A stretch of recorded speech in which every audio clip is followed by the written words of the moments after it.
안녕하세요. 오늘도 사연살롱을 찾아주셔서 감사합니다. 7살 아들과 함께 사는 싱글맘이에요. 사람은 추억으로 산다고 하잖아요. 저 역시 그런 마음으로 살고 있어요.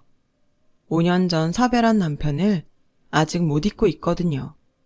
이렇게 빨리 떠날 줄 알았다면 조금 더 많은 추억을 쌓아두는 건데 그러지 못한 게 너무 아쉬워요. 자라면서 제 아빠를 닮아가는 아들을 볼 때마다 더욱 남편이 그립네요. 자신을 닮은 아들과 목욕탕도 가고 캐치볼도 하고 아이 재롱도 받더라면 얼마나 좋았을까요? 그런 생각을 하면 할수록 하늘이 원망스럽기만 합니다. 한때는 내가 너무 남편을 사랑해서 하늘이 질투를 해 남편을 일찍 데려간 게 아닐까 하는 생각도 했어요. 제게는 세상에 기댈 사람이라곤 남편뿐이었거든요. 저는 남들 다 있는 친정도 없고 형제 하나 없는 천의 고아예요. 그런 제게 남편은 남편이자 부모고 형제고 유일한 가족이었어요. 그래서 더 애틋하고 잊기 힘든 것 같아요. 제가 남편과 만난 건 10년 전쯤이었어요. 당시 저는 아빠와 단 둘이 살고 있었는데 아빠가 교통사고로 크게 다치시는 바람에 병원에 입원해 계셨거든요. 사고 당일 응급수술을 받으셨지만 의식이 돌아오지 않은 상태였어요. 수술을 해주신 의사 선생님은 아무래도 마음의 준비를 하는 게 좋겠다고 하시더군요. 5살 때 엄마가 돌아가신 후로 아빠와 단 둘이 살았던 저로서는 하늘이 무너지는 것 같았어요. 주위에 친척도 없던 터라 어떻게 해야 할지 몰라서 넋놓고 아빠의 병상만 지킬 뿐이었죠. 그런 제가 안쓰러웠는지 그 병원 간호사였던 남편은 제게 말도 걸어주고 보험 처리며 그 밖에 사소한 일 처리까지 옆에서 많이 도와주었어요. 하지만 그런 도움에도 불구하고 아빠는 병원에 실려온 지 열흘 만에 세상을 떠나고 말았죠. 혼자 덩그러니 아빠 영정사진 앞에 앉아있을 때도 제 곁을 지켜준 건 남편뿐이었어요. 장례식장을 찾은 아빠 친구분들과 회사 동료들이 남편을 제 남자친구로 착각할 정도였죠. 아빠가 돌아가시고 한동안 저는 거의 폐인처럼 지냈어요. 세상에 혼자 덩그러니 버려진 것 같아서 무섭고 겁이 나더라고요. 다니던 회사도 그만두고 방구석에 틀어박혀 먹지도 않고 잠만 잤어요. 혹시라도 꿈에 아빠가 나오지 않을까 기대를 하면서요. 하지만 야속하게도 아빠는 단 한 번도 제 꿈에 나오지 않더군요. 그렇게 저는 하루하루 마른 잎처럼 시들어가고 있었죠. 그러던 어느 날이었어요. 모르는 번호로 전화가 왔더라고요. 받아보니 남편이었어요. 일이 있어서 저희 집 근처에 왔는데 잠깐 얼굴 좀 볼 수 있냐더라고요. 솔직히 만사가 다 귀찮아서 거절을 하려고 했는데 그동안 도움받은 것도 많고 해서 인사라도 한 게 예의일 것 같아서 근처 카페로 나갔어요. 남편은 저를 보자마자 대뜸 밥은 먹었냐고 묻더군요. 그런데 별것도 아닌 그 말에 눈물이 나지 뭐예요. 그동안 혼자 외롭게 버텨왔는데 그 서름이 터져버려서 눈물은 쉽게 멈추지 않았어요. 남편은 제 옆자리로 와서 제 어깨를 감싸주더군요. 그리고는 나직한 목소리로 그랬죠. 울어요. 힘들고 서러울 땐 참지 말고 울어버리세요. 괜찮다면 제가 옆에 있어줄게요. 남편의 다정한 그 말이 그 순간만큼은 세상 무엇보다 큰 위로가 됐어요. 그 후로도 남편은 제게 자주 전화를 걸어 안부를 물어왔고 가끔은 집에 찾아와 형광등도 갈아주고 남자 손이 필요한 집안일들을 도와주었어요. 그러다 보니 자연스럽게 연인 사이로 발전하게 되었죠. 이후 저는 다시 회사에 취직을 했고 조금씩 예전의 모습을 찾아갔어요. 그러는 동안에도 남편은 든든하게 제 곁을 지켜주었죠. 그렇게 3년 가까이 연애를 한 우리는 결혼을 생각하게 되었어요. 하지만 막상 결혼을 하려니 제 처지 때문에 걱정이 되더라고요. 아무래도 어른들은 부모가 없다고 하면 안 좋은 시선으로 보시기 마련이니까요. 그래서 시부모님 성향에 대해 먼저 알아보려고 남편한테 물었어요. 자기 부모님은 어떤 분들이셔? 그러자 남편 얼굴이 굳더라고요. 그리곤 한참 만에 입을 열었어요. 난 어렸을 때부터 지금까지 우리 부모님이 다정하게 지내시는 모습을 한 번도 본 적이 없어.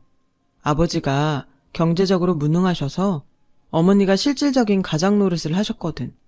그러다 보니 점점 집에서 아버지 입지가 좁아졌고 어머니 목소리가 커지면서 두 분 사이가 냉랭하게 변해버렸어. 우리 아버지는 사람은 참 좋으신데 경제관념이 없는 게 흠이거든. 어머니는 경제 능력은 있는데 인간미가 없다고 할까? 두 분이 반반 섞이면 좋을 텐데 말이야. 남편 말만 들어도 두 분이 어떤 분들인지 알 수 있을 것 같았어요. 그리고 얼마 뒤 저는 시댁에 인사를 드리러 가게 되었어요. 남편 말대로 어머님이 실질적인 가장이란 걸 단번에 알겠더라고요. 소파와 식탁의 상석에 어머님이 앉으셨거든요. 게다가 아버님이 한마디 하시라고 할 때마다 어머님이 자르기 일쑤였죠. 그리곤 당신이 질문을 쏟아내셨어요. 그래, 부모님 모두 돌아가셨다고? 그럼 생활은 무슨 돈으로 하고 사나? 집은 자가인가 전세인가? 혼수는 제대로 해올 수 있겠어? 물론 결혼을 앞두고 당연히 궁금한 부분일 테지만 웃음기 없는 표정으로 죄인 추궁하듯 하시는 어머님 태도에 저는 주눅이 들어서 말이 쉽게 나오지 않더라고요.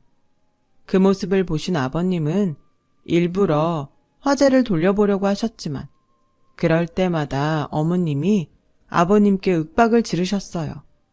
며느리가 될 제 앞에서 말이죠. 아버님은 제 앞에서 아내한테 면박을 당하시면서도 꾹 참으시더군요. 당신보다는 어려운 자리에 앉아있는 저를 위해 스스로 총알바지가 되시라는 것 같아서 죄송하면서도 감사했어요. 가시방석 같은 첫인사를 마치고 돌아오는 내내 저는 한 걱정을 했어요. 남편은 어머님 말씀을 너무 가슴에 담아두지 말라고 위로를 해주었지만 어디 며느리 입장이 그런가요? 앞으로도 시어머니로 모셔야 할 뿐인데 그런 분 말씀을 흘릴 수는 없는 거죠. 결혼식을 올리는 날까지도 어머님은 저를 몇 번이나 울리셨어요. 사사건건 큰 며느리랑 비교를 하면서요. 그럴 때마다 저를 감싸준 건 남편과 아버님이셨죠. 아주버님은 어머님과 여러모로 닮은 분으로 제게 별 말은 안 했지만 표정만으로도 저를 달가워하지 않는다는 걸 알 수 있었어요. 그건 형님도 마찬가지였죠. 어머님은 결혼식 당일까지도 기어이 제 눈에서 눈물을 빼고야 말았어요. 식장 들어갈 때 손잡을 줄 친척 하나 없다는 게 말이 되니? 무슨 그런 콩가루 집안이 다 있어. 내가 이런 애를 며느리로 들여야 하니? 처음부터 왕래하는 일가 친척이 없다고 말씀드렸는데도 끝까지 이러시니 정말 서운하더라고요. 남편과 손을 잡고 동시에 입장을 하는데 저 앞에서 저를 보시며 한숨을 푹푹 쉬는 시어머님 얼굴이 보이더군요. 마치 버진로드가 호랑이 입으로 가는 길처럼 보여서 한 발 한 발을 떼는데 그렇게 힘겨울 수가 없었어요. 눈물의 결혼식을 마친 우리 부부는 태국 끄라비로 신혼여행을 떠났어요. 남편 직업상 자리를 오래 비울 수가 없어서 동남아로 결정을 한 거였죠. 어차피 유럽이든 태국이든 남편과 함께라면 어디든 좋았던 저였기에 동남아 여행도 좋았어요. 그런데 신혼여행을 마치고 시댁에 인사를 드리러 갔더니 어머님이 그러시더군요. 선물 꼬라지 하고는 얘 동남아산 꿀을 누가 먹는다고 이런 걸 사왔니? 도로 가져가라. 어머님, 태국 꿀이 유명하대요. 이건 태국 왕실에 납품한 상품이라 시판되는 꿀이랑은 등급도 달라요. 한번 드셔보시고 입에 안 맞으시면. 그때였어요. 어머님이 제 말을 뚝 끊으시면서 손위 형님한테 그러더군요. 얘, 큰애야. 지난번에 너희 친정에서 보내준 꿀이 어디 거였더라? 왜 수제꿀이라고 하지 않았니? 가격도 아주 비싸다고 그랬지? 아, 그거요? 프랑스 프로앙스 지방에서 나온 꿀이에요. 워낙 귀한 꿀이라 저희 엄마도 어렵게 구한 건데 어머님 입맛에 맞으셨어요? 어머님과 형님은 작정하고 제 기를 죽일 작정으로 만담을 하듯 딱딱 입을 맞추더군요. 그 모습을 보다 못한 아버님은 제가 사온 꿀병을 들어보시곤 색깔도 좋고 맑은 게 분명 좋은 제품인 것 같다고 해주셨죠. 그러시면서 오느라 힘들었을 텐데 밥만 먹고 바로 가라고 하시더라고요. 그랬더니 어머님이 버럭 화를 내시며 제 음식 솜씨도 볼 겸 며칠 자고 가라 할 참인데 왜 멋대로 그런 소리를 하냐고 한 소리를 하셨어요. 그 일로 아버님과 어머님은 부부싸움을 하셨고 보다 못한 남편은 제 손을 끌고 시댁을 나왔어요. 돌아오자마자 이런 꼴을 보여서 미안해. 근데 앞으로도 자주 보게 될 거야. 그러니까 자기는 두 분 사이에 끼지 말고 눈치 봐서 잘 빠져나와. 그게 상책이야.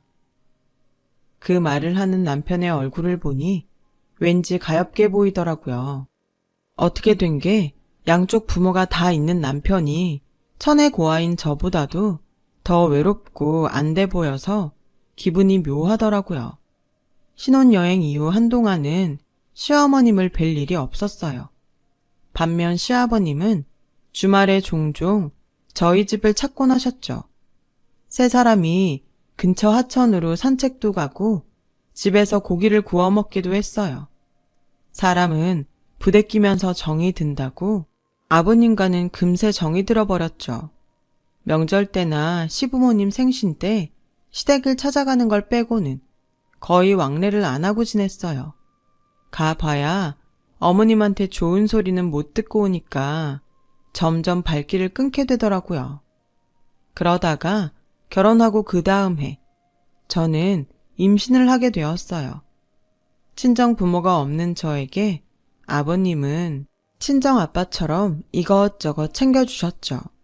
임산부한테 좋다는 영양제랑 제가 좋아하는 딸기도 자주 사다 주시고 막달에 들어서는 남편이 야간 근무를 할 때면 혹시 밤사이 무슨 일이 있을까봐 저희 집에 와서 주무시곤 하셨죠.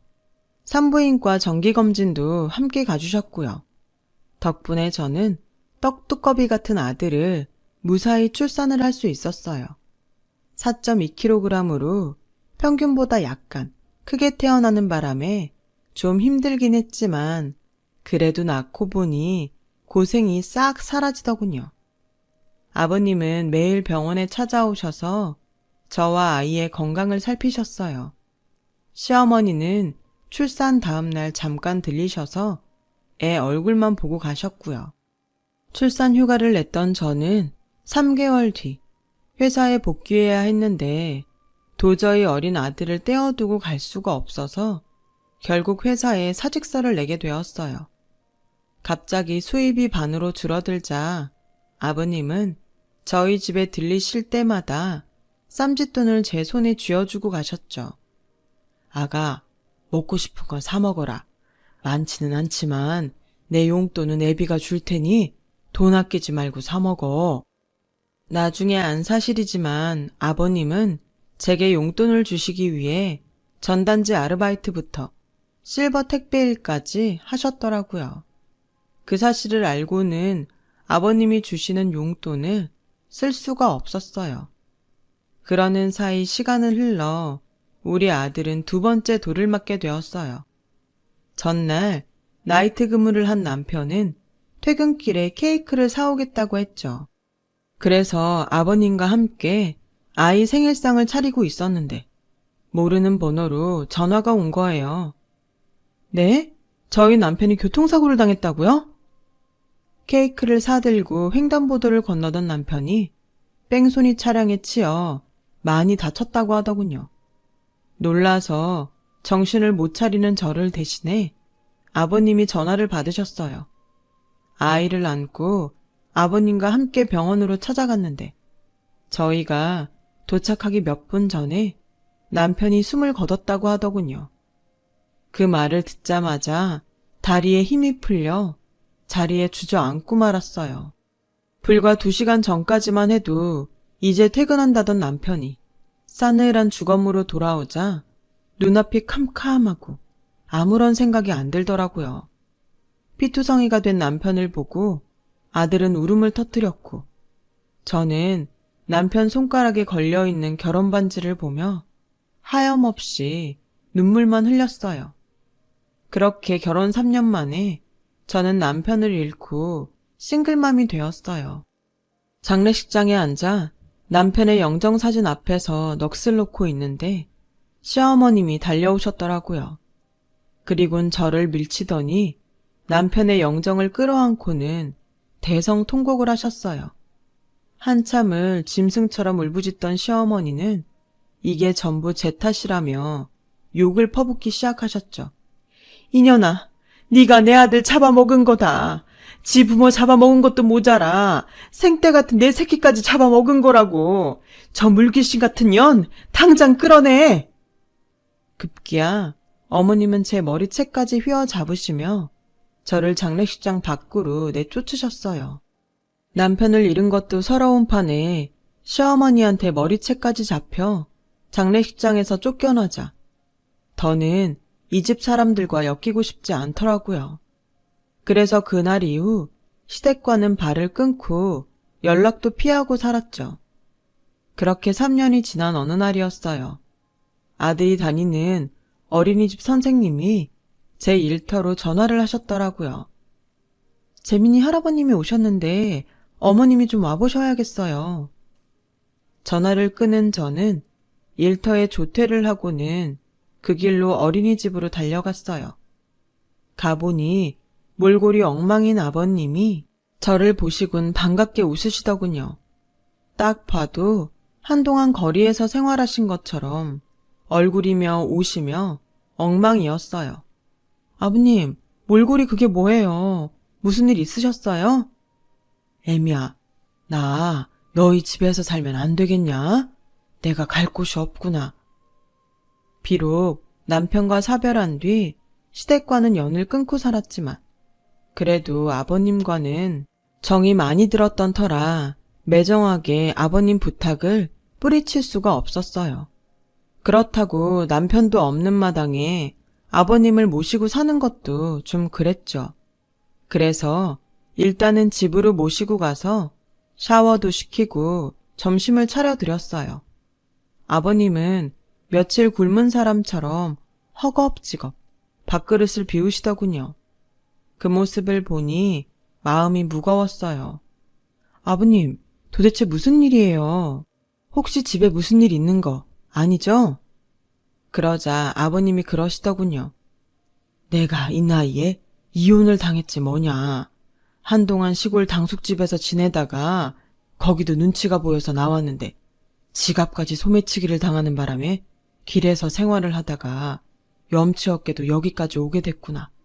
너 볼 면목이 없다. 그래서 말인데 아가, 나 좀 받아주면 안 되겠니? 제발 부탁이다. 빠듯한 살림에 시아버님까지 모시고 살아야 하는 상황이 솔직히 버겁긴 했어요. 하지만 오죽하면 상처한 며느리 집에 찾아오셨을까 생각하니 더 생각하고 자시고 할 게 없더라고요. 그래서 그날부터 아버님을 모시고 살게 되었어요. 처음엔 제가 아버님을 부양한다고 생각했는데 함께 살아보니 아버님이 우리 모자의 보호자 노릇을 톡톡히 하시더라고요. 오전엔 실버 택배 일을 하시고 오후에는 손주를 봐주시는 덕분에 저는 안정된 직장에 취직을 할 수 있어서 월급도 훨씬 더 많이 받을 수 있었어요. 그렇다 보니 생활도 점점 안정이 돼갔고 전보다 여유로운 생활을 할 수 있었죠. 그뿐만이 아니에요.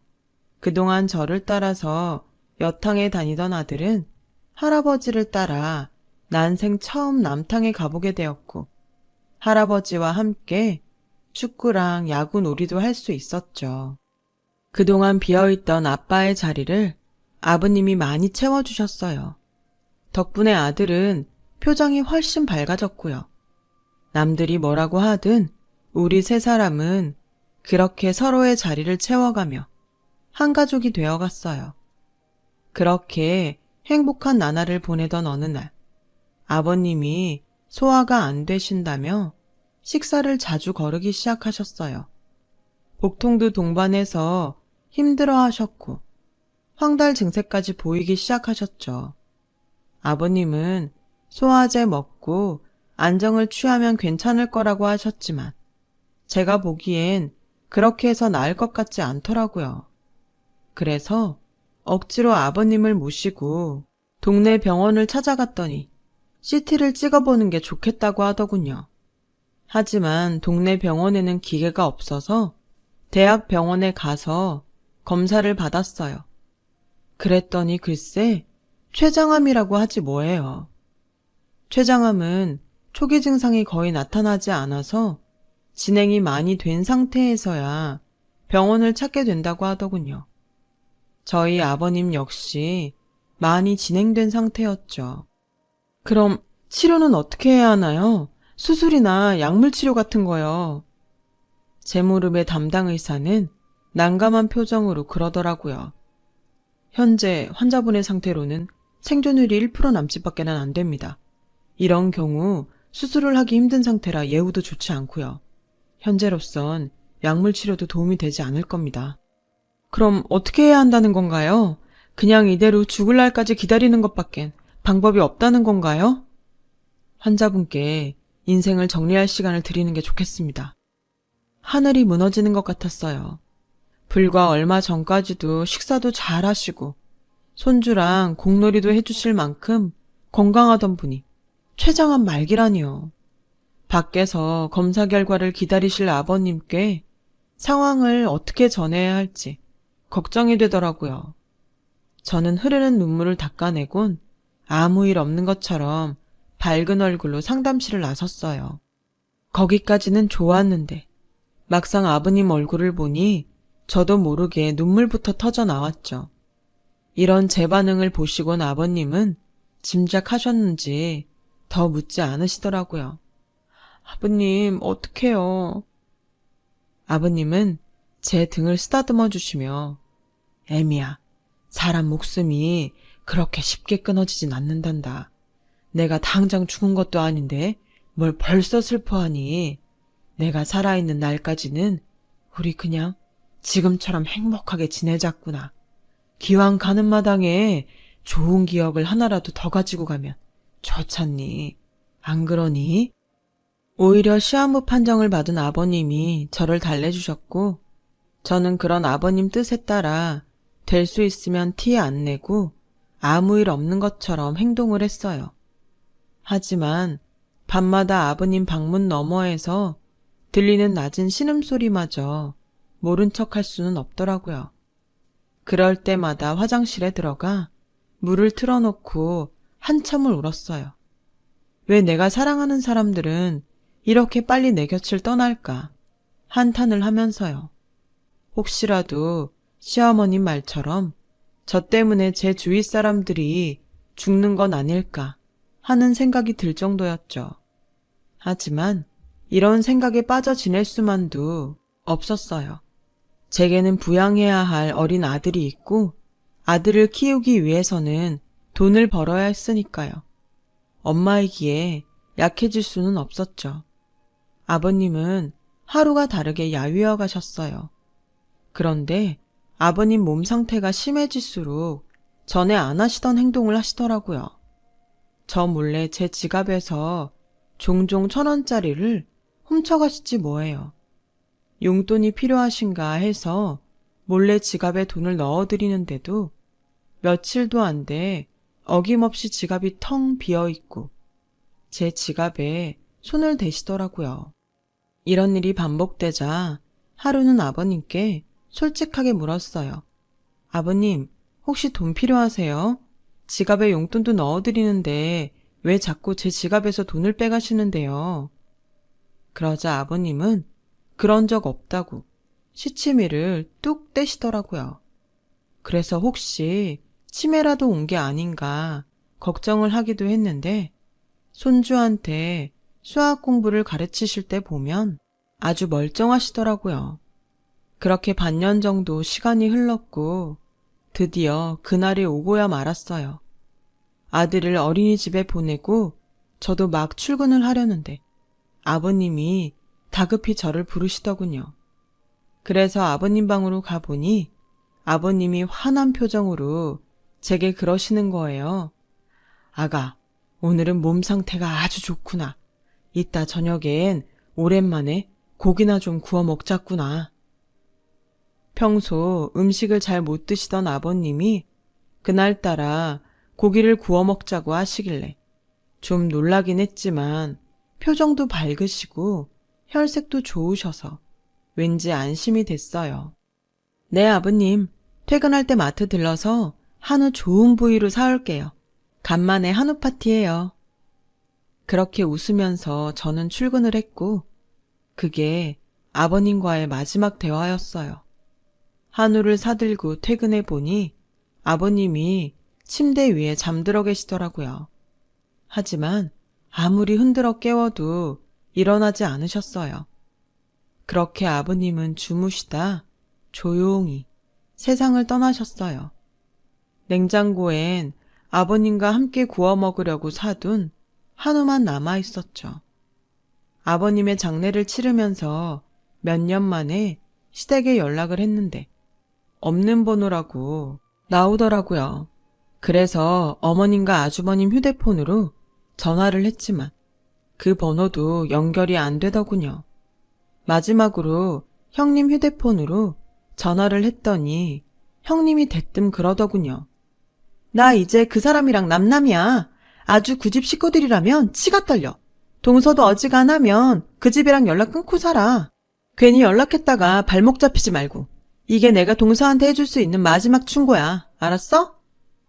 얘기를 들어보니 아주버님이 코인에 빠져서 회사 공금까지 횡령했다가 집안이 풍비박산 났다고 하더라고요. 처음엔 수익이 나서 시어머니까지 끌어들여 올인을 했는데 갑자기 폭락을 하는 바람에 하루 사이에 길바닥에 나앉게 되었다고요. 현재 어머님과 아주버님은 연락도 안 되는 상황이었죠. 하는 수 없이 저는 화장을 해서 남편이 있는 납골당에 아버님을 모셨어요. 제가 사랑했던 두 남자가 벽을 사이로 나란히 잠들게 되었죠. 아버님을 그렇게 보내고 얼마 뒤 아버님이 쓰시던 물건들을 정리하려고 아버님 방에 들어갔는데 서랍장 안에 하얀 편지 봉투가 들어있더라고요. 봉투 안에는 편지와 함께 로또 복권이 2장 들어있었어요. 그 편지를 읽고 나서야 저는 근래에 아버님이 뭘 하시느라 그렇게 돈을 쓰셨는지 알 수 있었어요. 아가, 내가 너한테 못할 짓을 하고 가는 것 같아서 미안하구나. 남편 먼저 보내고 이제야 기운 차린 너한테 내 뒤처리까지 맡기게 됐으니 말이다. 평생 무능한 남편으로 애비로 살았다. 죽는 마당에 너한테 남겨줄 보험금도 없구나. 미안하다. 복권이라도 당첨될까 해서 늙은이가 노망을 부려봤는데 헛수고더라. 그래도 마지막으로 수중에 있는 돈 털어 몇 장 남긴다. 혹시 모르잖니? 아무래도 한우는 못 먹고 갈 것 같구나. 재민이 데리고 꿋꿋하게 살아다오. 아버님이 남긴 복권 2장을 안고 한참을 울었어요. 불편한 몸으로 복권을 사러 아랫동네까지 몇 번이나 쉬면서 내려가셨을 걸 생각하니 가슴이 미어지더라고요. 그런데 기적 같은 일이 일어났지 뭐예요. 아버님이 남겨주신 복권 2장에는 총 10개의 번호가 적혀 있었는데 그중 2등이 2개, 3등이 하나 나왔지 뭐예요. 실수령 총액이 무려 1억 3천만 원이 넘더라고요. 은행에서 그 돈을 수령하는데 아버님 생각이 나서 그렇게 눈물이 나더라고요. 누가 보면 제가 로또 1등이라도 됐는 줄 알았을 거예요. 세상에 기댈 곳 없던 제게 나타나 따뜻한 사랑을 남겨준 두 남자를 저는 잊지 못할 거예요. 그래서 전 오늘도 두 남자와 함께했던 순간들을 기억하며 추억으로 살고 있답니다. 언젠가 우리 모두 함께 만날 그날을 기약하면서요. 지금까지 제 사연을 들어주셔서 감사합니다. 건강 잘 챙기시고 행복한 마음 가득 찬 하루하루 보내시길 바랍니다. 여러분, 사연 댓글에 응원과 현명한 조언 부탁드려요. 좋아요와 구독은 저에게 큰 힘이 됩니다. 오늘도 좋은 일 가득하세요.